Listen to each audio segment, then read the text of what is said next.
Residents in the remote town of Borroloola are accusing the Northern Territory and federal governments of making excuses about why they're still living in dangerous and third world housing conditions. The two governments are blaming the need for indigenous land access agreements and choices about where the houses should go. They're conditions no Australian would choose to live in. 900 kilometres from Darwin in Borroloola, Jacob Riley shares a toilet with 5 other tin shacks. I need a water here and a shower and a toilet, and then I haven't got electric run through here. The shacks have dirt floors. I want to see it. New houses. Some of these young people living in one house.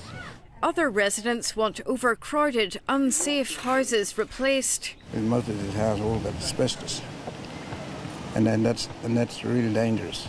Borroloola's 4 town camps were promised new houses and upgrades in 2008 under a Northern Territory and federal government $1.7 billion 10-year programme. I'm sick and tired of this.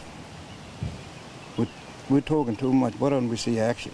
The Territory government says residents need to decide on their priorities. Hopefully next year we'll be able to see some new houses being built and refurbishments and upgrades done on the town camps.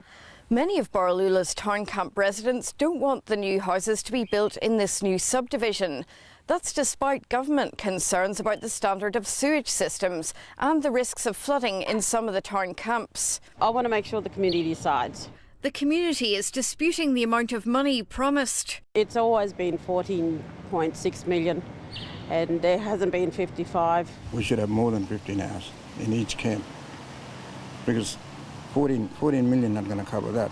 The Northern Land Council disputes government claims its indigenous land lease agreements are causing delays. And also the confusion about native title potentially or supposedly holding these investments up, which has obviously not been the case.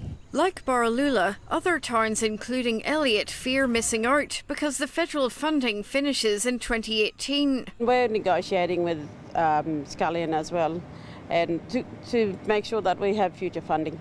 The Commonwealth says land tenure agreements must be finalised before money will be spent. Jane Bardon, ABC News, Borroloola.